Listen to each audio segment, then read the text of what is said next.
Felice, bonjour. Bonjour. Quel est ton sentiment après ce premier avant ce premier match pardon, de demain et après un mois de reprise? Est-ce que tu as le sentiment que le groupe est là où tu voulais qu'il soit à ce moment-ci? Le sentiment, il est évidemment global depuis un mois et le groupe travaille bien, l'atmosphère est très positive, le groupe a une très bonne mentalité et adhère en tout cas à la philosophie qu'on essaye de mettre en place, même si on a gardé pas mal de paramètres du passé. Donc, je vais dire, dans ce contexte-là, par rapport à tous ces paramètres-là, je suis très confiant et c'est positif. Maintenant, savoir où le groupe est par rapport aux souhaits, c'est difficile à le dire. Je pense qu'il faut attendre les matchs de compétition et déjà notre premier match de demain pour déjà tirer certaines conclusions, entre guillemets, même si c'est tôt de tirer des conclusions après un mois avec un nouvel entraîneur. Tu parlais d'identité. Qu'est-ce que tu attends des joueurs demain sur le terrain de différents ou en tout cas, qu'est-ce que toi t'en attends en tout cas demain? J'ai pas envie de dire de différent parce que je reviens toujours à la même conclusion. Si vous demandez quelque chose, si j'attends quelque chose de différent, ça veut dire que ce qui a été fait avant n'était pas bien. Donc je me lancerai pas dans ce domaine-là. J'attends tout simplement qu'il y ait de la mentalité, qu'il y ait de l'envie, qu'il y ait du feu, et que les joueurs ont envie de se mouiller pour le maillot du Sporting de Charleroi. Et en montrant cet état d'esprit-là, ça veut dire qu'ils ont pris conscience qu'on est dans une situation pas simple au niveau du classement et qu'on va tout faire pour remonter les échelons et gravir des étapes, parce que c'est ça le plus important. Tu disais pendant le stage que tu sentais un groupe de plus en plus uni, mais que ça n'était gage de rien pour la suite et certainement pas tant qu'il n'y avait pas de sélection de 11 qui se dessinait. Forcément, on ne connaît pas encore le 11, mais j'imagine que les joueurs soit le connaissent, soit le sentent arriver. Est-ce que tu as l'impression que malgré les premières échéances à ce niveau-là, l'unité est restée la même? En tout cas, la mentalité est restée très très positive, puisqu'aujourd'hui, évidemment, j'ai donné des lignes directrices. Il y a le message qui est passé avec une composition probable. Et le groupe est resté avec une mentalité très très bonne et ça s'est vu à l'entraînement d'ailleurs.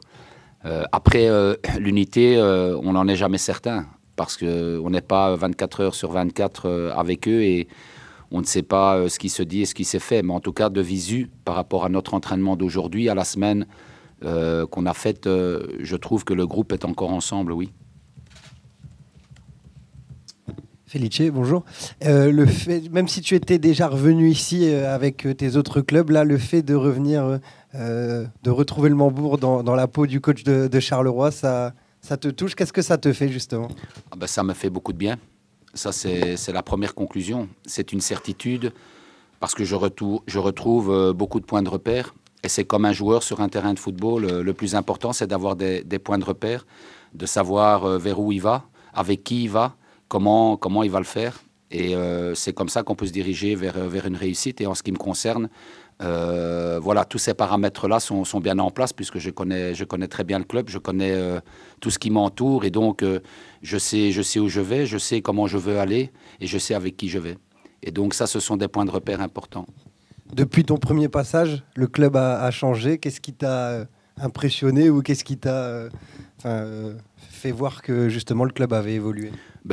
Bien évidemment que le club a évolué tout d'abord au niveau des infrastructures. Hein. Comme vous le savez, à mon époque, on était en tant que staff dans un petit local. Aujourd'hui, on a la chance d'être dans une structure beaucoup plus performante. Il y a évidemment tous les paramètres vidéo, tous les paramètres ordinateur, tous les paramètres data, avec une professionnalisation au niveau de l'analyse. Ça, c'est aussi voilà, quelque chose qui a évolué énormément. Voilà, après, je pense que le club s'est professionnalisé au niveau de la quantité des membres du personnel, ou en tout cas qui entourent l'équipe. Ça, c'est quelque chose d'important aussi, et même en dehors, des gens qui entourent l'équipe. Et donc, voilà, le club veut s'améliorer, le club veut grandir, le club veut aller vers des projets plus ambitieux. Et je pense que c'est toute une structure qui a été mise en place qui fait qu'aujourd'hui, oui, on peut dire que le club a changé.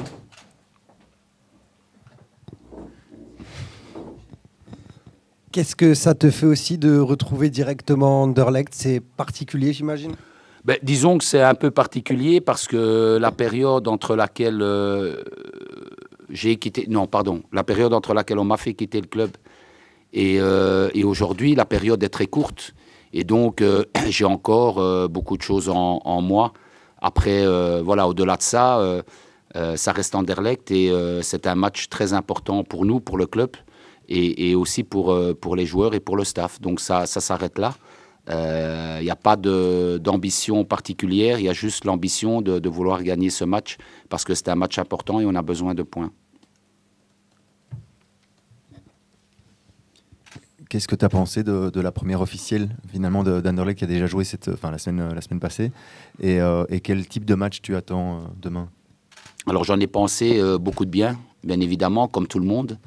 Un Anderlecht qui a pris sa chance, qui exerce du pressing haut, qui a une autre philosophie de jeu qu'à mon époque. Et donc je pense que c'est un bon Anderlecht qu'on va accueillir demain.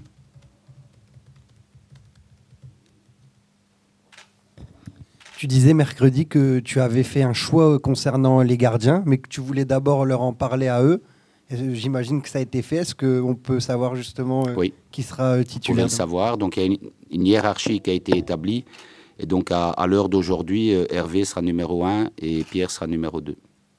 Est-ce que la différence entre les deux, ça s'est fait sur des détails ou Hervé s'est dégagé vraiment Est-ce qu'il n'y a pas eu de doute? Quand un entraîneur fait un choix entre deux bons joueurs, il y a la sensation, il y a ce qu'il voit, il y a ce qui se produit, il y a aussi l'actif et le passif. Donc ce sont tout un ensemble de points. Il n'y a pas de choses bien particulières et outrageuses qui se dégagent pour un ou pour l'autre, parce que ce serait manquer de respect à Pierre. Ce sont deux très bons gardiens, et on n'en a pas que deux d'ailleurs, parce qu'il y a encore des gardiens derrière. Aujourd'hui, j'ai fait simplement ce choix-là, on verra en évoluant dans la saison.